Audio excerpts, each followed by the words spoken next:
Hello, my name is Conner Nyberg, and I'm a Logan Whitehurst fan.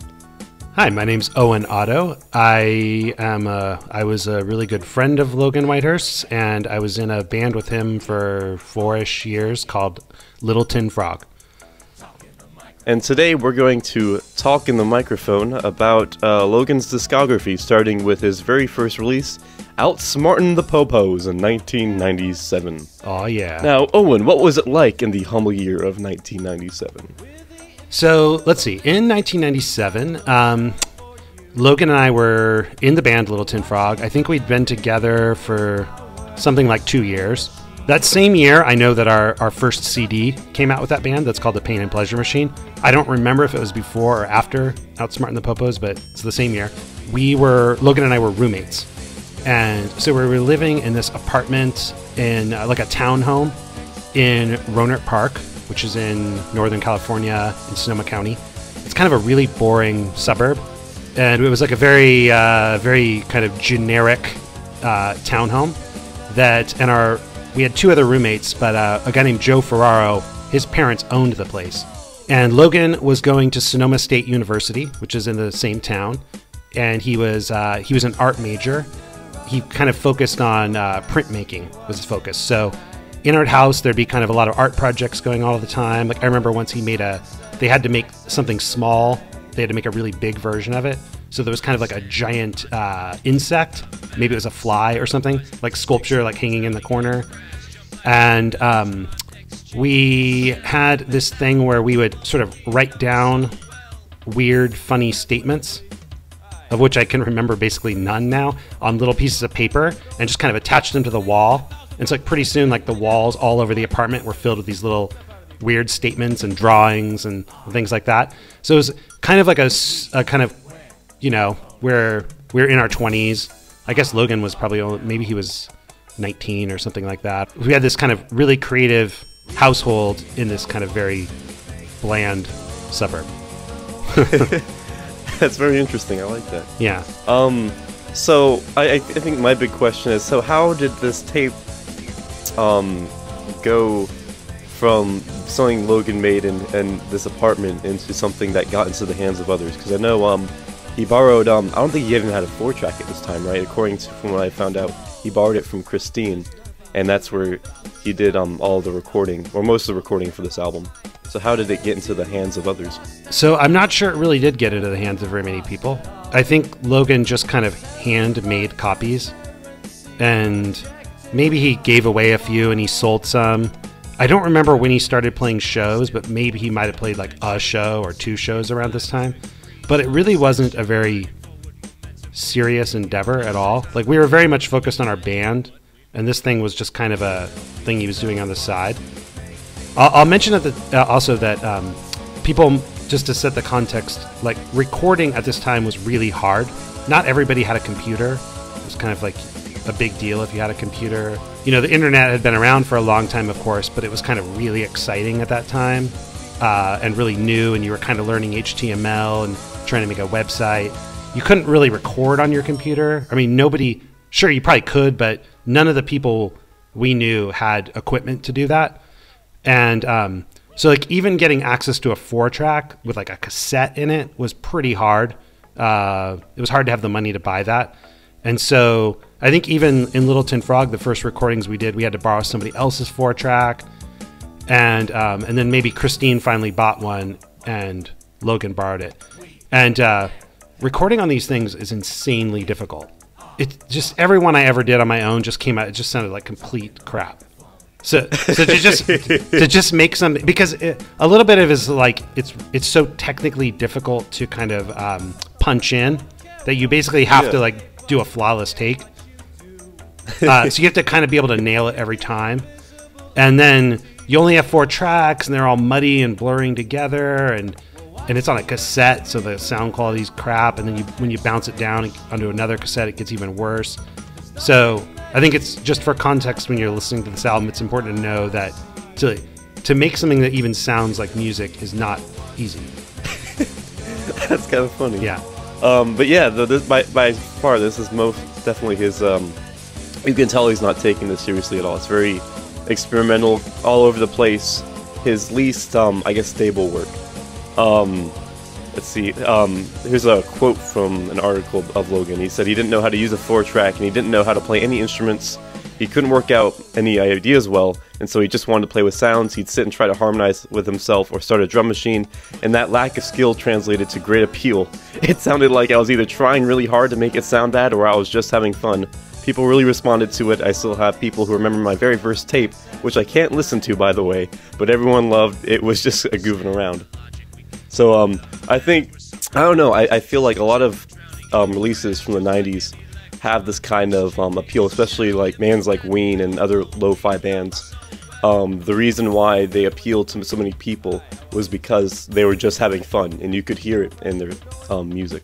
Yeah, and I think, so of that quote, I mostly agree with it. I'll say the part I agree with first and then the part I disagree with. I agree that he was really focused on, he was just doing it. He wasn't thinking a lot, and it was just kind of having fun. And he and I would talk about, we'd like talk about our ideas about making music and stuff. And one of them that he would talk about is that he wanted the recording to capture kind of what was the feeling that was going on in the room, which I don't think everybody thinks about it that way. Like the example that he gave me, I think when we were talking about this was, the Beatles song Helter Skelter. When at the end, there's like the part where Ringo says, "I've got blisters on my fingers" and stuff like that. He liked to capture chatter and sounds and sort of ad hoc things that would happen during the recording because he felt like it made you feel what was happening in that moment. Is that why on some of the songs on the first Littleton Frog record, there were the kind of bits of chatter like after Double Helix, where you guys were laughing, or Bells in the Street, that kind of thing? That's definitely Logan's influence, and I think it's a really dominant theme in all his albums as well. Yeah, definitely. Oh, let me say the part I disagree with. I think he's being very self-effacing about his talent. So he clearly could play drums at this point because he's playing in a band. And then the other thing to know about him is, for whatever reason, I don't know if it's just kind of his the family he grew up in, that they were very musical. But I mean, he could sing 4-part harmony. He had a very good natural sense of rhythm and melody and a very good ear right from the beginning. Although I agree, he kind of wasn't maybe super evolved on piano, but he could kind of like Christine had a concertina. It's like this, like a mini accordion. And when he got a hold of that, just right from the beginning, we would do things like play Amazing Grace. And he could sort of like play that he could figure out how to play any melody pretty much. Nice. Yeah. Yeah. No, I definitely agree with you there on this album. Even stuff where he said like we'll get to it later, but like Sunday Paper, which was the first song he wrote with a real piano, still a pretty good piano song by any means. Yeah. Yes, I mean this is definitely it's a very disjointed release, but still you can hear the essence of Logan in it, and I think probably at its purest just because he was experimenting and trying out new things at this point that would later go on to dominate his more later works. Yeah, makes sense. All right, so you want to start listening to this guy? Let's do it.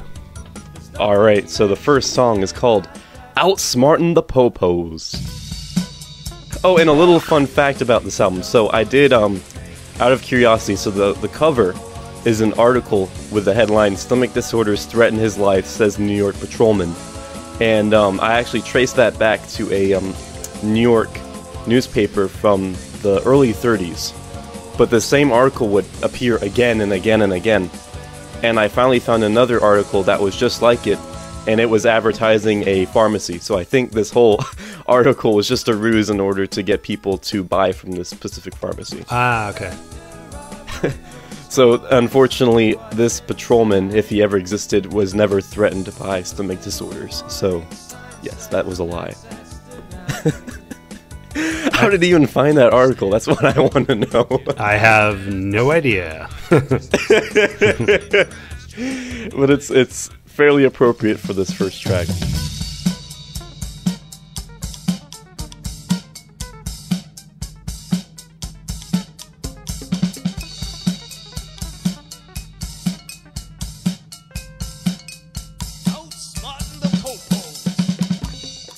Yeah, there's not much to this this one track. It's very instrumental, and I think there's a part midway through where Logan goes on a monologue about how he snuck an arsenic into a policeman's burger and outsmarted the Popos. Yeah. And I'm pretty sure this is kind of an inside joke between him and his cousin Aaron. And I think Aaron even is on it. So, like, I don't really get it. I do think he explained it to me once, but I don't remember kind of why they had a joke about this.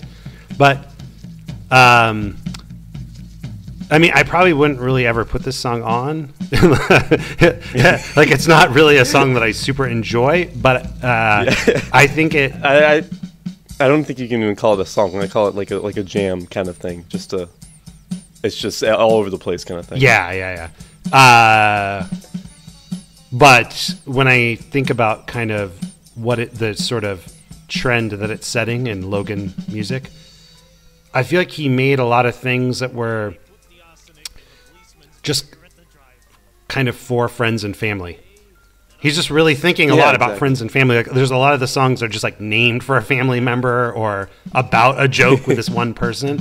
And this is just kind of the first song he made is that. Yeah, and I think that goes up all the way to like Goodbye My 4-track. Yeah, definitely on Goodbye My 4-track. So about Outsmartin The Popos. So Logan made a few notes when he uploaded these songs to mp3.com back in the good old days of modems and whatnots. I recorded this one with Robert Manzanedo, there we go, to DAT, which is digital audio tape, which no one uses that anymore, in Los Baños, California. It was the summer of 96, therefore this is technically the first recording I did for this, my first album. It just wasn't on 4-track. Yeah, I sort of feel like I don't know this for sure, but I think the album might be in the order he made it. Or kind of roughly that order. Like when yeah, that's what I'm getting from these notes. Yeah, I see a lot of firsts here. Yeah, just when I remember the songs being made, because we're living together and he played it for me after he made one. It was kind of in the order that they appear. That's awesome. Yeah. And I think you mentioned friends and family. His cousin Aaron does appear on this as the final voice, saying, "You didn't outsmart anybody." Yeah. And that was his contribution. Yeah, I mean, like when Logan would get together with his cousins and brothers and stuff, they would just it was almost like a comedy routine going on. They'd just be like, joking around with each other and making up stuff like this. That's awesome. Yeah. So yeah, this is definitely a very, very interesting start to Logan's first album. Up next, however, is I think what's probably the most iconic song on the album. This Is What Happens. ... One, two, three. This is what happens when you give Logan a 4-track. He writes such stupid songs all the time at 1 o'clock in the morning.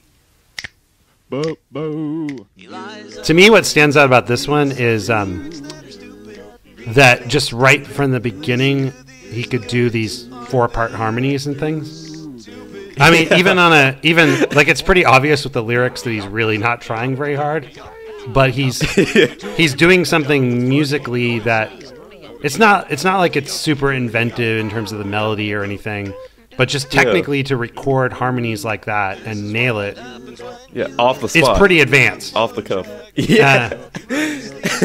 And so I mean, he just has a real gift for just being able to do that with no effort. Yeah, I think this song is probably others' most favorite on the album, just because it's basic, but at the same time he's figured out how to harmonize with himself at 1 o'clock in the morning, and then the obligatory breakdown and funny noises. That part's actually pretty cool. That's a really funny part. Yeah. I love that. So it really surprises me to hear that you think that this one's kind of popular amongst people. I never would have guessed that. Yeah, because I think the Thump, which is the Funny Music Project, they host a annual Logan Award for comedy music, and they did a medley of all of Logan's songs, and I think this was the only one that appeared from Outsmartin The Popos. Ah, okay, interesting. So it's very much got Logan written all over it. Yeah. And then in the next track, we go over to a very more experimental track called Hang Up and Die Again.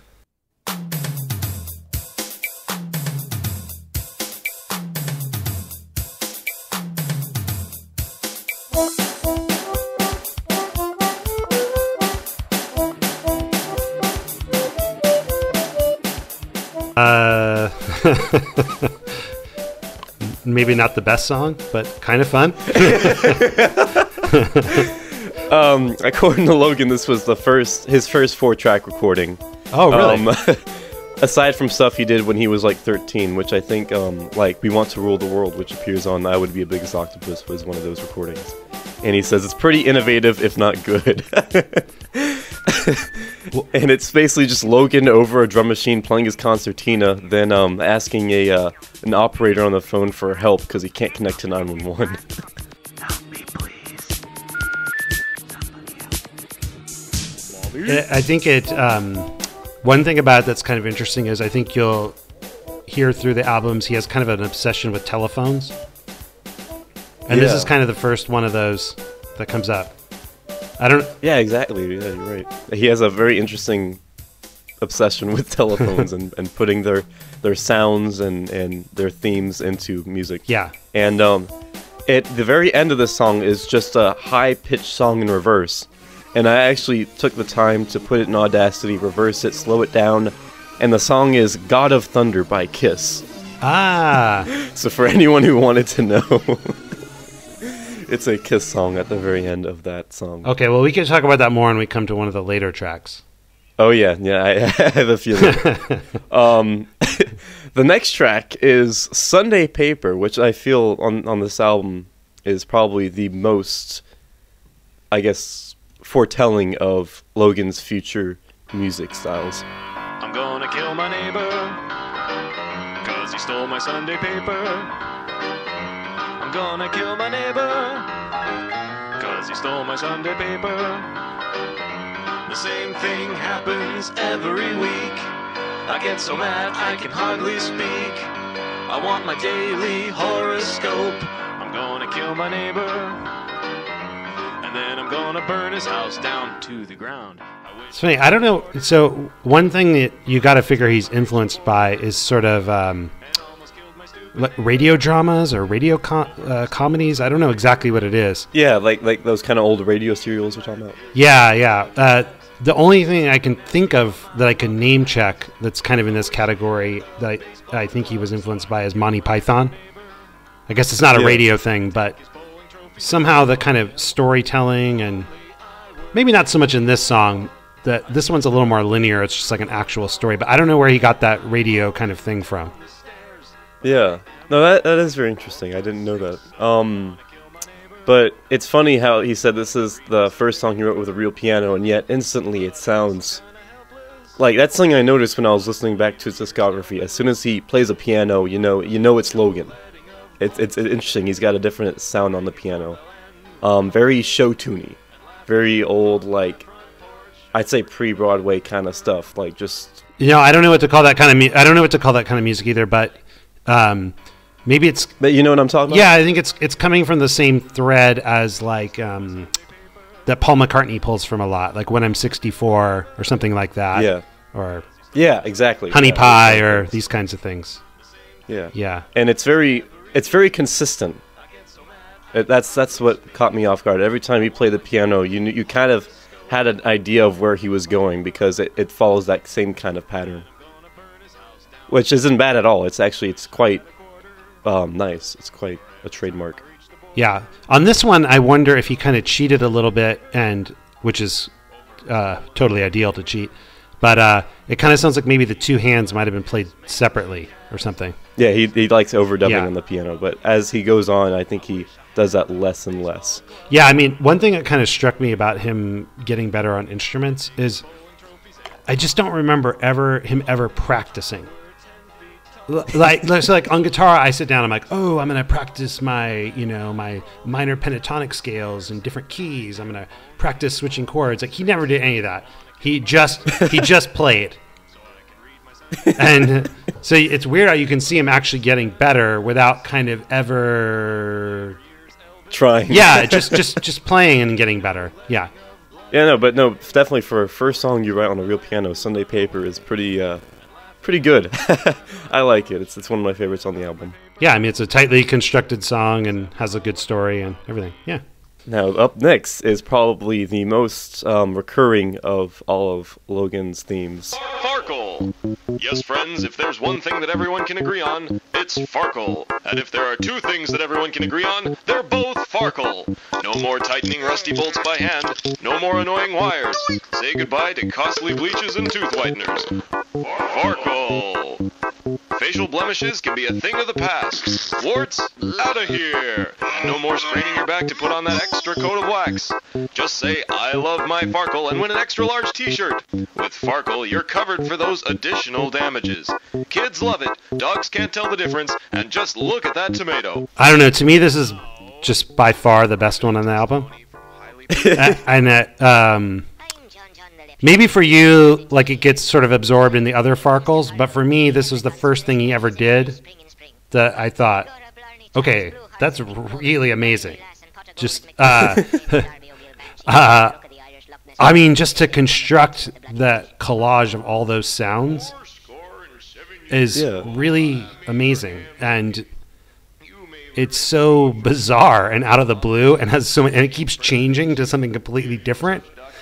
It does. But the best part is that like this first Farkle, it's exactly the same throughout. I mean, he figured it out, and I don't think he does like a little bit of changes, but even the background keyboard music stays the same with every Farkle.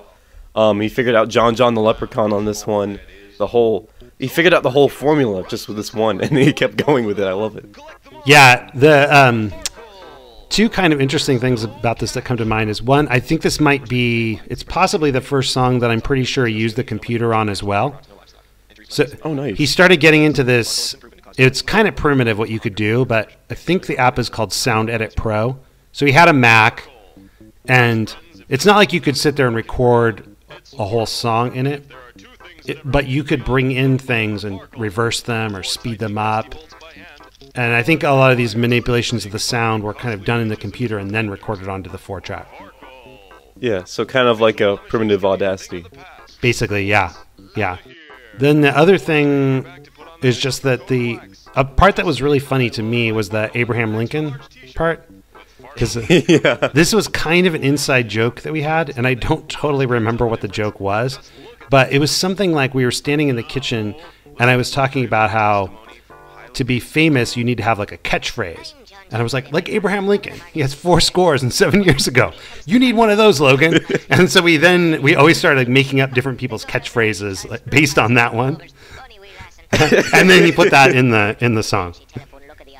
That's awesome. Yeah. That's hilarious. I think the other interesting thing about Farkle was apparently his friend Dominic Davey said that it was his dad's word for silent but deadly farts, and that Logan took it and made it into something completely different. Pretty sure that is correct. Yeah, that's about the story I heard it too. And I think they would joke around about Farkle a lot before he made the song.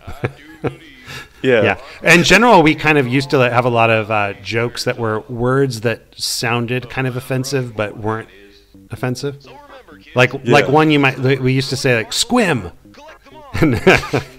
So you'll probably see it probably if you now that I said that, you'll probably notice squim somewhere in one of his albums or a Little Tin Frog thing. I'll keep an ear out. That's funny. Up next is the introduction of one Mr. Sid Sheinberg in his Tuesday Night Revue. Thank you. No, seriously. Thank you very much. Thank you. All right, now I'd like to do another song for you. This is one that came up back in '48. I wrote it with my cousin Bernie, and it goes something like this. 3, 4. You say you don't really love me. Yeah, you know what's going on in this one, is it? Yeah. I mean, it's basically just, this is kind of the friends and family thing that I was saying before. It's really just a song for the people in the local band scene that we were in, in which he's just kind of making a bar piano ballad out of all of these different local band songs. That's awesome. I don't think I didn't realize that at all at first, so I was really, really confused when I heard this track. And then somehow or another I found out about Nirvana 2, the sequel, and they have their entire album up for download on the internet. and one of the tracks is Christopher Walken as a badass, and I was like, wait a minute, I've heard that before. And so from there I kind of pieced it together. I was like, oh yeah, double helix. So much. Okay, so I get what's happening here. Yeah, the other bands who are in it are ones that were kind of more in our circle than Nirvana 2. Nirvana 2 was like, Logan was the only one who liked that band. I mean, actually, I wouldn't have even noticed them, but after he pointed out that they were cool, I was like, oh yeah, they are kind of cool. But they weren't kind of a band that really played around in our circle or anything. Yeah. It was just two dudes making weird recordings.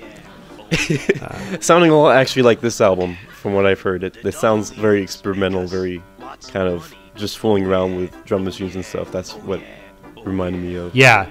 I just remember that we had, when we had the Pain and Pleasure Machine CD release show in a cafe in Santa Rosa, we had Nirvana 2 open for us because Logan liked them. And the owner of the cafe was like, what is this band that you brought into my place? She was like, we like your band, but I don't know about this opening band. I can definitely see why.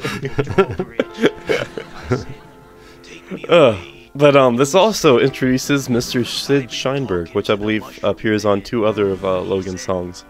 And I like Sid. Sid's a funny guy. I feel like Logan could have done a lot more with Sid, but with what he did pretty funny. Yeah, I have no idea where he got this from, or yeah. So that's interesting. He has these characters right from the beginning without even really trying. Yeah, it's. I have a feeling this is kind of like Logan's Tony Clifton, where I don't think he'll ever admit he's Sid Sheinberg. Because, like, in the note, he said, Sid Sheinberg went on to greater fame and fortune than he could possibly have imagined. Yeah. That's funny. All right, and on to the next track, Rudolf Nureyev. I wish that everything would just work out the way it was supposed to, and everything was perfect, and no one had ever heard of the Macarena. He's my boyfriend, but he's stupid. If everybody was perfect, they wouldn't have to repeat themselves. No, they wouldn't have to repeat themselves to anybody. It's pretty cool, actually. Yeah. It's a nice little ditty, and then it kind of goes off in the middle, and then it comes back, and it's kind of all over the place. For those of you who do not know, Rudolf Nureyev was a male ballet dancer from the USSR during the 20th century, and he's considered one of the greatest male ballet dancers of his time. So, how about that? Yeah. This one, one thing I was thinking is, I'm not sure how many of the ones before that we listened to really had the drum machine in it, but one thing that might not be obvious, it was actually hard to have a drum machine at the time. Like now I'm sure there's probably like websites that have drum machines in them for free. Or yeah. But like even just getting something that you could make a beat on was kind of not that easy. And somehow at this time he had this little crappy Alesis drum machine that he would program these things on. Nice. This song is definitely I like it a lot because it's this whole album actually I think it's Logan working within the confines of his 4-track, and it's him trying to see how far he can go with just 4 tracks, seeing like what all can he fit in here with this limitations. And I think this song's a prime example of what he does, because there's like some breakdowns where there's a rockin' part in the middle of it. He's like, listen up, yo, it's the rockin' part. Yeah, I like this one because it's not every time I listen to it I kind of hear new things in it. Yeah, exactly. It's one of those kind of songs. Yeah. And that's odd for a 4-track song when you hear something new every time. That's interesting. Yeah. So yeah, I think this is definitely an underrated track on this album. The end. He's my boyfriend. All right. Now we're going to go up to the big one here. You ready, Owen? I'm ready to rock. Ready to rock? Tough Titty! Woo!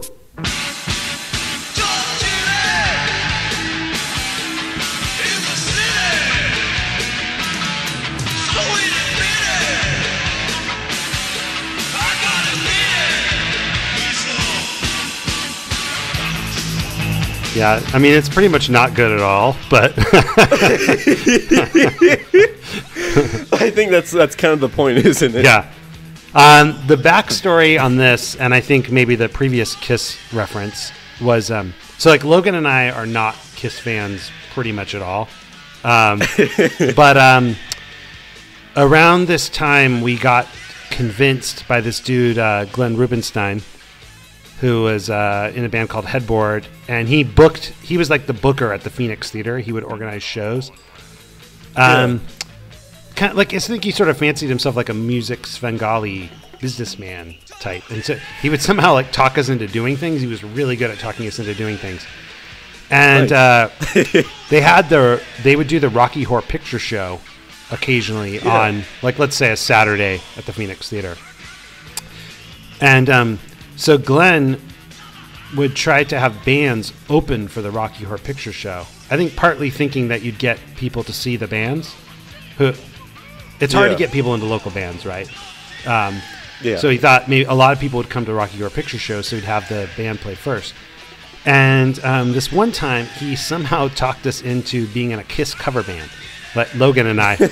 And I mean, it was like, it made no sense because like we just don't even know their songs, and we barely practiced at all. I think like even right up until the minute we went up there, we were like, yeah, we don't want to do it. But somehow we kind of practiced. That practicing was like really half-assed. It was either the day before or the night of or something. And we threw together these Kiss costumes, like we were wearing black jeans and maybe like a wig, and somebody painted our faces or something. And so I was Ace Frehley, and Logan was whatever the drummer's name is. And there was one part where, so like one of the things it says in the song is "Spit that Odwalla, Glenn." This because like Glenn was being the lead singer, and to simulate like spitting blood, he had like a like a red juice, and he spit that out of his mouth at one part. And then actually, one of the coolest things ever happened. This is a great memory. All right. I forget what so Kiss's biggest hit is the song that the drummer sings, and it's Was that a "Wanna Rock and Roll All Night"? Nah, it's not that one. Maybe it's not their biggest hit, but it's one of the. Oh, Beth. That's it. Beth, yeah, right? Beth, I hear you calling, but I can't come home. And so it's like it's the song that the drummer sings. So they wanted Logan to sing it. So I think what he did is he was maybe playing concertina and singing it, and I was playing guitar, and everyone else in the band stopped, so it'd be like a rock ballad. And I forgot to mention, the audience hated this band. Like it was it was not going well at all. Because of course it wasn't a good idea. No, it wasn't a good idea. It might have been a good idea, but it sounded terrible. Like we could barely play the songs. It was like falling apart, and you couldn't hear the singing, and the sound in the Phoenix is not great, and especially at that time. And so then but then when it got to be just guitar and Logan singing, it sounded kind of good because it was quieter and got rid of all the extra noises. And then the crowd got really excited, and somehow they wound up picking Logan up and carrying him around the theater while he was playing concertina. And this is when they were shouting polka, polka, polka. And so I think all that, like basically the song is just all references to that. Oh my god. I want to hear that. I want to hear Logan covering Beth on a concertina. Yeah, I'm sure there's no recording of it. Oh my god, that's brilliant. Yeah. Oh my god, that's even better than I thought it would be. Thank you so much for telling me that. I don't have many notes on this thing. It's a parody of Kiss style with weird polka breakdowns, which I guess that explains it. Yeah. And I guess my favorite lyric is near the end. You guys are chanting, "I love Kiss. No, I don't. No, I don't." Exactly. I think that this was one of the songs I completely made with Logan, so I could see how he was doing it. Although I think we just really weren't trying at all on this.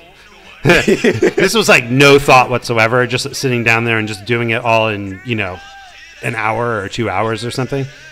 Like you're making up the lyrics as you record them. Yeah. This whole thing. Pretty good, though. Pretty good. I think you got Kiss down to a notch there. Yeah, there's a few good jokes in there. Yeah. All right. Next track is The Standard Metric System. It's a pretty fine track. I have Waffle of Death on my list. You have Waffle of Death. On the web, it has Waffle. Oh, you are right. You are absolutely right there. I'm going to cut out this mistake. We can't have this. We can't have mistakes in this. We can't let people know that I'm a human. All right. Next track is The Waffle of Death.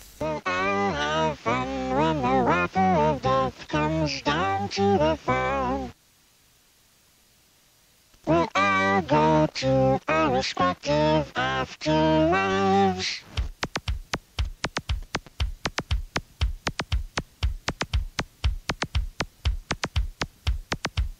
I need a quarter.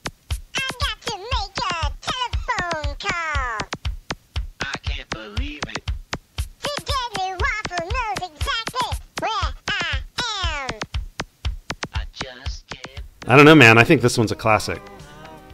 It is, indeed. In fact, I think Logan said it was his favorite track on this album. Yeah, he loved it, and he would play, definitely, like, I think he played this every time he played live. Yeah, no, he remade it on How Does an Electrostatic Motor Work, and I feel like that version's much more polished. And, I mean, from listening to this one, it sounds like a funny track, but I definitely wouldn't have heard the remade version. I love that version. Any story to how he came up with Waffle of Death? It doesn't make any sense to me either. I have no idea. And imagine, so like I live with this guy and I'm like downstairs, you know, you're like, I'm going to like a regular full-time job, you know, commuting down, going to work, coming home at the end of the day. He's like an art student and seems to have all this free time. And, just randomly, like every week or a few days or something, he'd be like, "Oh, Owen, I got a new song for you." And it just seemed like they were all over the place. And then this one just seems like it's just completely out of nowhere. And I like the ones that he makes where it's not kind of like there's a joke that you get, and then once you get it, then you're kind of like, okay, I got the joke. Yeah. This one just doesn't make any sense. And I think that's a kind of a recurring thing with him. That's why he's considered comedy music, but I feel like that in of itself is kind of restricting in some areas. Because, like you said, most of comedy music I feel is like there's a joke to it, and once you get it, it's kind of like repeating the same joke over and over again. But with Logan, it's just a weird set of like surreal scenarios, and I love that about it. Yeah, totally. All right, next up is the Standard Metric System. So anyway, like I was saying, I mean, it was yeah. The Standard Metric System, a song by Logan Whitehurst. Yeah.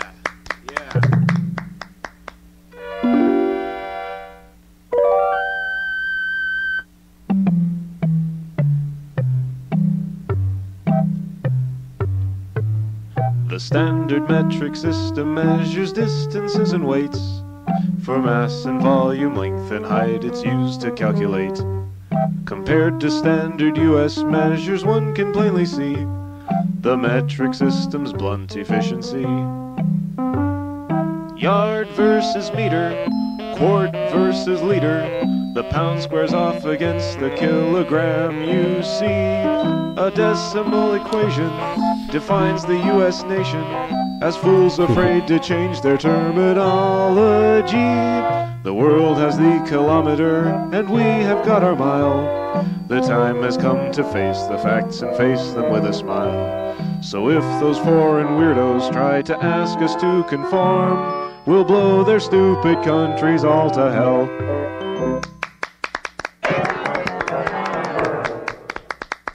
Very good, very good. Exceptional. It's so true. I know. What do you think, Connor? Pretty good song. It's a pretty. I like it. It's a tightly constructed little ditty. Yeah, it's going back to what I was saying about the show tuning kind of structure. It's definitely, it fits that, and it's funny. It's just a whole rant on how America doesn't adapt to the standard metric system, Like here's his notes on it. I mean, seriously, why aren't we on it? We have kilometers on our speedometers. Why not our street signs? Oh, the humanity. Oh, the frustration when driving and building things in other countries. Yeah, but then he kind of makes fun of that position as well, which is kind of typical of him. To just kind of not ever be too serious. Yes, exactly, and it's just it's a funny little ditty. I like it. Definitely one of the highlights on this album. So I feel like this reminds me of two, definitely one influence and maybe another one. I think this is clearly coming out of the thread of like They Might Be Giants, songs like Why Does the Sun Shine, and is that the title? How Does the Sun Shine? Yeah, I think it's like Why Does the Sun Shine, and in parentheses it's a ball of gas or something like that. Yeah, it's got a very long title. These kind of educational songs. So it's got that thread in it. And the other one I'm less sure about, but I definitely remember that he was really into cartoon music, like Looney Tunes and things like that. He would listen to this stuff, just the music. By Logan Whitehurst. And I feel like there's some of that in there. Oh. Yeah, I can kind of see that. That's funny. Yeah. Huh. Yeah, no, it's definitely a fine little ditty. I think he did it proper justice the first time around, so yeah. Standard metric system. Alright, this next one is a little more disjointed. It's called Vibrating Leprechaun.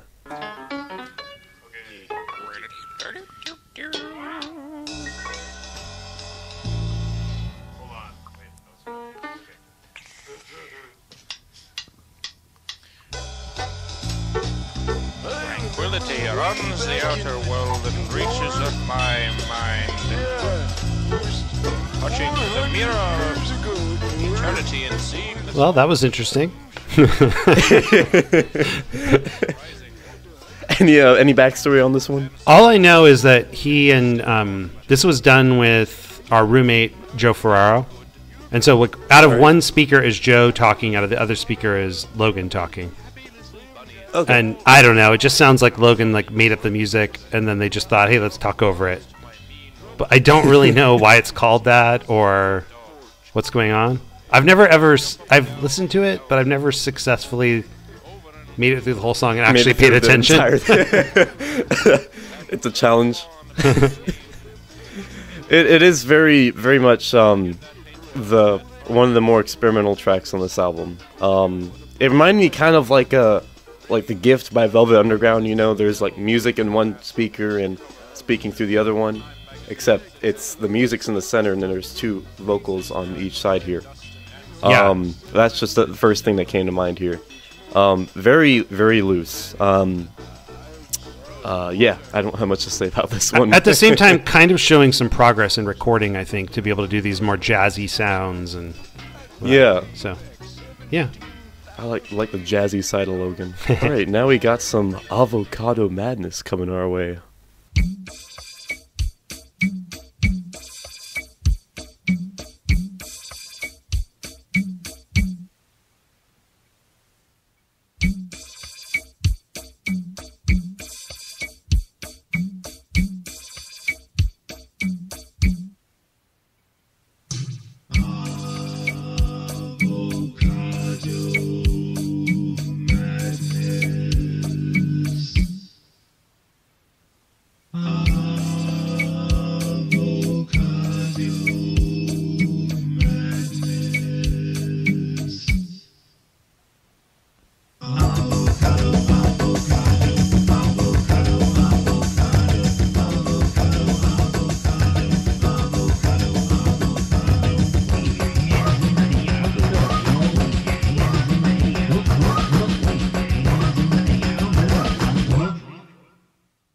One thing I've noticed listening to it this time is a lot of the songs start with drums.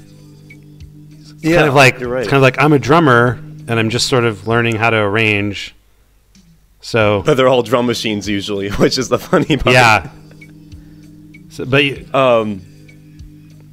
any anecdotes about this one? No, I don't actually really remember this one that well.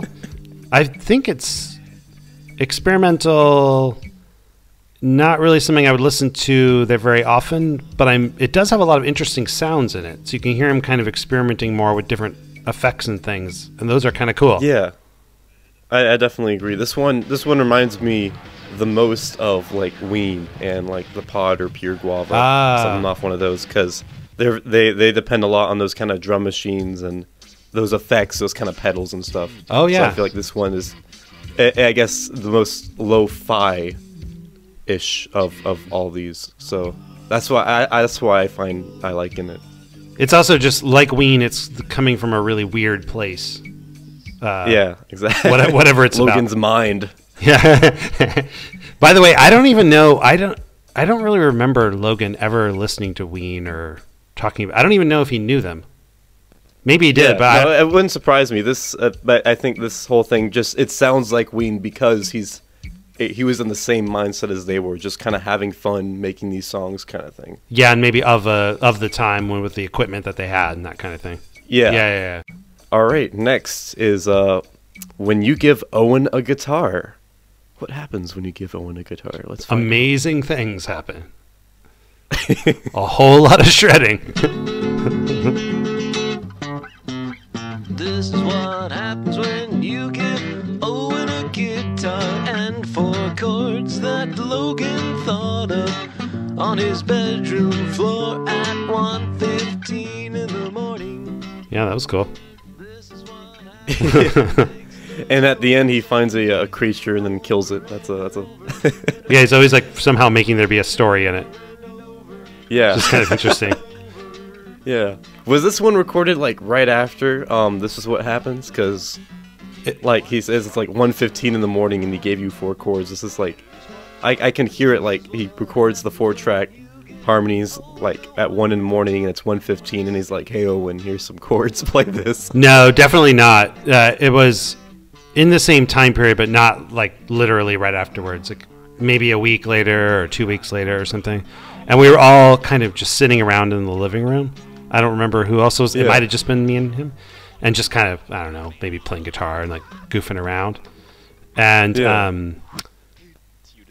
I don't know, maybe I was playing those chords or something, and then he was like, "Oh, we got to record that." I definitely remember that. I had no intent of. I wasn't trying to do a recording or anything, but all of a sudden he was like, "Oh, we got to record that," and like got out the 4-track. And he pretty much told me what to do. He's like, "Oh, I want you to do this. I want you to do that." And then I remember, it might have just been at the very end. I remember he was doing things like stopping, like I'm sitting there trying to play it, and he's like putting his hands on it and things, or like blocking it to make it make weird sounds. I was like, okay, that's what you want. So this is very much like I didn't know what he was doing, but he got this idea and just made it really quick. That's really funny, and I think it appealed to him because it's the same 4 chords as This Is What Happens. Yeah, maybe. So I think it is a funny companion piece to that one. Yeah, but again, this is that thing I was talking about before, where he's got like my name in it and stuff like that.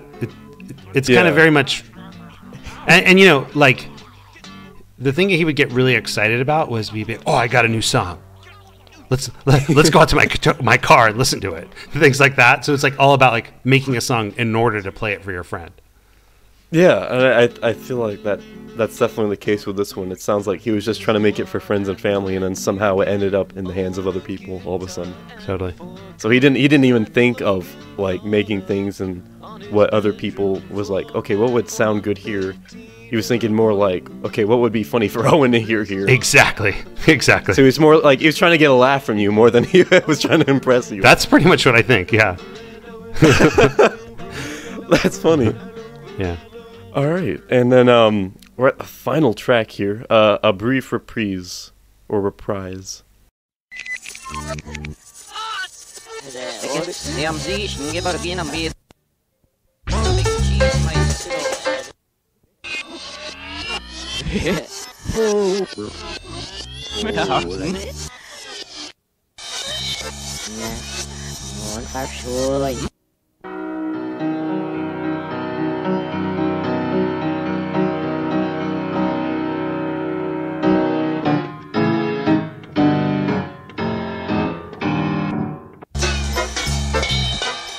Black. We call Owen. Red.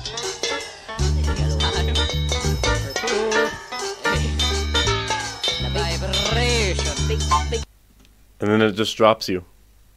To me, it seems like I have no idea, but it seems like it's you know, a musical would start with an overture where they have little bits of all the songs that are going to come.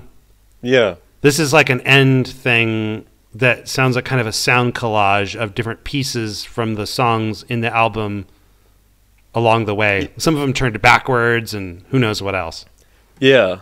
Definitely, it sounds to me like a bunch of outtakes from Vibrating Leprechaun, and he kind of reversed them, sped them up, slowed them down kind of thing. And then and then someone says a vibration, and then it just stops. I'm like, what?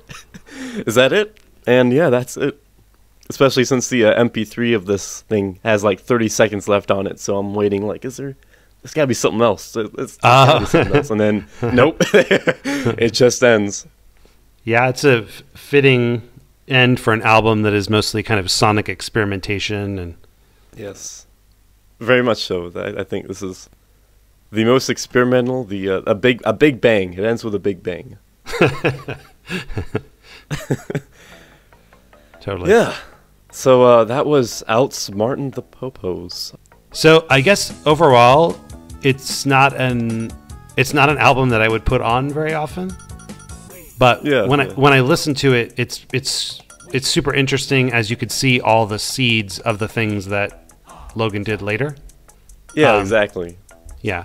I mean, it's kind of all in there, all the different elements that come later, from the like science song to the sort of really catchy show tunes to the different characters to the kind of like Farkle that's sort of like a weird radio drama commercial. Yeah, no, everything that's Logan is on this album. He's just trying to figure it out, and it becomes stronger in time. And I think that's cool how he figures it all out on this one, and you can kind of see his progression as the albums keep going. As he keeps making more and more of them, he finds out what works, what doesn't, and by the end, I think he kind of figured it all out. Yeah, and I think there's something I think a lot about, kind of lessons on creativity from him, just kind of observing how he was creative. Yeah, and it seems like there's something about just not trying very hard. Just kind of make stuff, and all right, so maybe this one won't be that good, but over the long haul, there'll be things about it that are good that you'll get better by doing. Whereas I think a lot of people, they're sort of like, oh, I can't make anything until I have Pro Tools and I've learned how to play all the instruments, and and kind of as soon as I get to that point, then I'll start making stuff. Whereas he just did it with whatever he had. Exactly. It's kind of scientific in that way, in that he just did it, and then figured out what worked, what didn't, and then the next time around he learned. Yeah, keep the stuff that works, ditch the stuff that didn't work. And from there he figured it all out. That's awesome. Yeah. So this has been Talk on the Microphone with Conner Nyberg and Owen Otto. Thank you a lot. This was really awesome. Well, thanks a lot. If you listened all the way to this point and you liked it, let us know, so we'll feel inspired to keep going through the discography. Alrighty. Bye-bye. Rock on.